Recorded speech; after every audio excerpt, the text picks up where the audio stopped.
ಇವತ್ತು ನಾನು ಕೋಲಾರದ ಅವಣಿ ಬೆಟ್ಟದ ಅಂದರೆ ಲವಕುಶ ರಾಮನ ಮಕ್ಕಳಾದ ಲವಕುಶ ಹುಟ್ಟಿರುವ ಜನ್ಮಸ್ಥಳಕ್ಕೆ ನಾನು ಕರ್ಕೊಂಡು ಬಂದಿದ್ದೀನಿ ವೀಕ್ಷಕರೇ. ಇದೆಲ್ಲ ನಿಮಗೆ ಇಷ್ಟ ಆಗುತ್ತೆ ಅಂತ ಭಾವಿಸ್ತೀನಿ. ಇಷ್ಟ ಆಗಿದ್ರೆ ಒಂದು ಲೈಕ್ ಕೊಡೋದರ ಮೂಲಕ ಸಬ್ಸ್ಕ್ರೈಬ್ ಆಗಿ ಪಕ್ಕದಲ್ಲಿರೋ ಬೆಲ್ ಬಟನ್ ಒತ್ತಿ ನಮಗೂ ಕೂಡ ಸಪೋರ್ಟ್ ಮಾಡಿ ಅಂತ ಹೇಳ್ತಾ ವಿಡಿಯೋನ ಸ್ಟಾರ್ಟ್ ಮಾಡ್ತಾ ಇದ್ದೀನಿ. ರಾಮನ ಜನ್ಮಸ್ಥಳ ಅಯೋಧ್ಯೆ ಆಗಿದ್ದರೂ ನಮ್ಮ ರಾಜ್ಯದಲ್ಲೂ ಶ್ರೀರಾಮ ಹಾಗೂ ಸೀತಾಮಾತೆಯ ಹೆಜ್ಜೆ ಗುರುತುಗಳಿವೆ. ಕೋಲಾರ ಜಿಲ್ಲೆಯ ಅವಣಿ ಬೆಟ್ಟದಲ್ಲಿ ಸೀತಾಮಾತೆ ನೆಲೆಸಿ ಲವಕುಶರಿಬ್ಬರಿಗೂ ಜನ್ಮ ಕೊಟ್ಟಿದ್ದ ಸ್ಥಳವೆಂದು ಐತಿಹಾಸಿಕ ಪ್ರವಾಸಿ ತಾಣವಾಗಿದೆ. ಲಂಕೆಯಲ್ಲಿ ರಾವಣನ ಸಂಹಾರ ನಂತರ ಸೀತಾದೇವಿಯನ್ನು ಶ್ರೀರಾಮ ಕಾಡಿಗೆ ಕಳಿಸಿದ ವಿಚಾರ ಎಲ್ಲರಿಗೂ ತಿಳಿದಿರುವ ವಿಚಾರವಾಗಿದೆ. ಸೀತಾಮಾತೆಯನ್ನು ಇಂದಿನ ಕೋಲಾರ ಜಿಲ್ಲೆಯ ಮುಳಬಾಗಿಲು ತಾಲೂಕಿನ ಅವಣಿ ಬೆಟ್ಟದ ಹಿಂಭಾಗದ ಕಾಡಿಗೆ ಅಣ್ಣನ ಸೂಚನೆಯಂತೆ ಲಕ್ಷ್ಮಣ ಬಿಟ್ಟು ಬಂದಿದ್ದ ಎಂಬ ನಂಬಿಕೆ ಇದೆ.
ಗರ್ಭಿಣಿಯಾಗಿದ್ದ ಸೀತಾಮಾತೆ ಸುತ್ತಾಡಿಕೊಂಡು ಇದೇ ಅವಣಿ ಬೆಟ್ಟದ ಮೇಲಿರುವ ವಾಲ್ಮೀಕಿ ಗುರುಗಳ ಆಶ್ರಮದಲ್ಲೇ ಆಶ್ರಯವನ್ನು ಪಡೆದಿದ್ದಳು.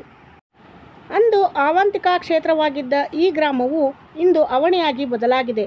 ಇದೇ ಅವನಿ ಬೆಟ್ಟದಲ್ಲಿ ಲವಕುಶರಿಬ್ಬರಿಗೂ ಜನ್ಮ ನೀಡಿದ್ದ ಸೀತಾದೇವಿ ಇಲ್ಲಿಯೇ ಮಕ್ಕಳ ಲಾಲನೆ ಪಾಲನೆ ಮಾಡಿದ್ದಳು ಅಂತ ಹೇಳಲಾಗಿದೆ.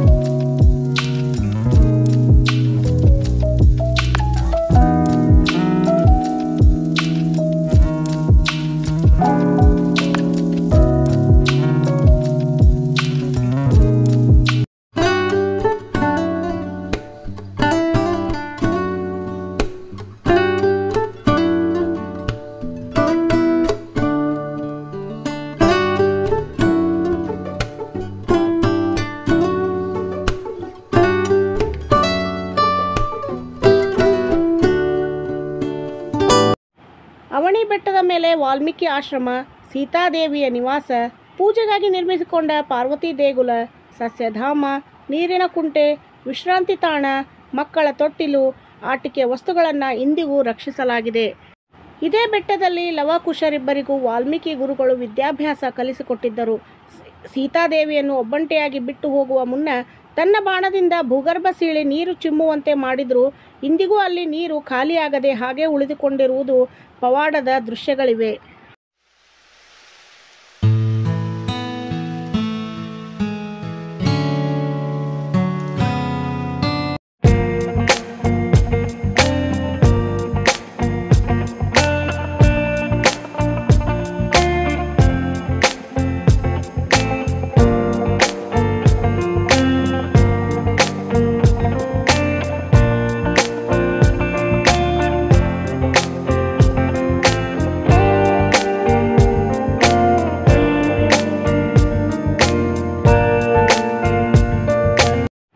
ಒಮ್ಮೆ ಶ್ರೀರಾಮ ಅಶ್ವಮೇಧ ಯಾಗ ನಡೆಸುವಾಗ ರಾಮನ ಕುದುರೆಗಳನ್ನು ಲವಕುಶ ಇಬ್ಬರು ಕಟ್ಟಿಹಾಕಿದ್ದ ಬಂಡೆಯು ಇಲ್ಲೇ ಇದ್ದು ಕುದುರೆಗಳನ್ನು ಕಟ್ಟಿಹಾಕಿದ್ದ ಸ್ಥಳದಲ್ಲಿ ಗುರುತುಗಳಿವೆ.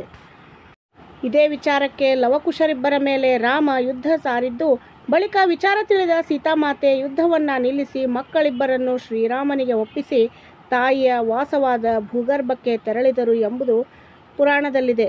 ಅಂದರೆ ತಾಯಿ ಸೀತಾಮಾತೆ ಕೊನೆಯಲ್ಲಿ ಭೂಗರ್ಭ ಸೇರಿದ ಸ್ಥಳ ನಮ್ಮ ಕರ್ನಾಟಕದ ಈ ಕೋಲಾರ ಜಿಲ್ಲೆಯಲ್ಲಿರುವ ಈ ಅವನಿ ಬೆಟ್ಟ ಅಂತ ಅಂದರೆ ನಮಗೆ ಸಂತೋಷ ತರುವಂಥ ವಿಷಯವೇ ಸ್ನೇಹಿತರೆ. ನಿಜವಾಗಿಯೂ ಇದು ಅದ್ಭುತವಾದ ಒಂದು ಸ್ಥಳ. ರಾಮಾಯಣದಲ್ಲಿ ಬರುವ ಈ ಕಥೆಯನ್ನು ನಿಮ್ಮ ಮಕ್ಕಳಿಗೆ ತೋರಿಸಿ ಅವರೂ ಇದನ್ನು ತಿಳಿಯೋ ಹಾಗೆ ಮಾಡಿಕೊಡಿ ಸ್ನೇಹಿತರೆ. ಸೀತಾಮಾತೆ ಇದೇ ಸ್ಥಳದಲ್ಲಿಯೇ ಭೂಗರ್ಭವನ್ನು ಸೇರಿದ್ದು ಅಂತ ಅಲ್ಲಿಯ ಜನರು ಹೇಳುತ್ತಾರೆ. ಇದೇ ದೇವಸ್ಥಾನವೇ ಸೀತಾದೇವಿಯ ದೇವಸ್ಥಾನ. ಒಮ್ಮೆಯಾದರೂ ಈ ಜಾಗಕ್ಕೆ ಭೇಟಿ ಕೊಟ್ಟು ಬನ್ನಿ. ಮಕ್ಕಳಿಗೆ ರಾಮಾಯಣದಲ್ಲಿ ನಡೆದಿರುವ ಈ ಕಥೆಯನ್ನು ಒಮ್ಮೆಯಾದರೂ ತಿಳಿಸಿಕೊಡಿ ಅಂತ ಹೇಳ್ತಾ ಈ ವಿಡಿಯೋ ನಿಮಗೆಲ್ಲರಿಗೂ ಇಷ್ಟ ಆಯಿತು ಅಂತ ಭಾವಿಸ್ತೀನಿ. ಇಷ್ಟ ಆಗಿದ್ರೆ ಒಂದು ಲೈಕ್ ಕೊಡೋದರ ಮೂಲಕ ಸಬ್ಸ್ಕ್ರೈಬ್ ಆಗಿ ಪಕ್ಕದಲ್ಲಿರೋ ಬೆಲ್ ಬಟನ್ ಒತ್ತಿ ನಮಗೂ ಕೂಡ ಸಪೋರ್ಟ್ ಮಾಡಿ ಅಂತ ಹೇಳ್ತಾ ಇನ್ನೂ ಹೆಚ್ಚು ವಿಸ್ಮಯಕಾರಿ ವಿಡಿಯೋಗಳನ್ನು ನಿಮ್ಮ ಮುಂದೆ ತರೋದಕ್ಕೆ ಪ್ರಯತ್ನ ಮಾಡ್ತೀನಿ. ಅಲ್ಲಿವರೆಗೂ ಥ್ಯಾಂಕ್ಸ್ ಫಾರ್ ವಾಚಿಂಗ್.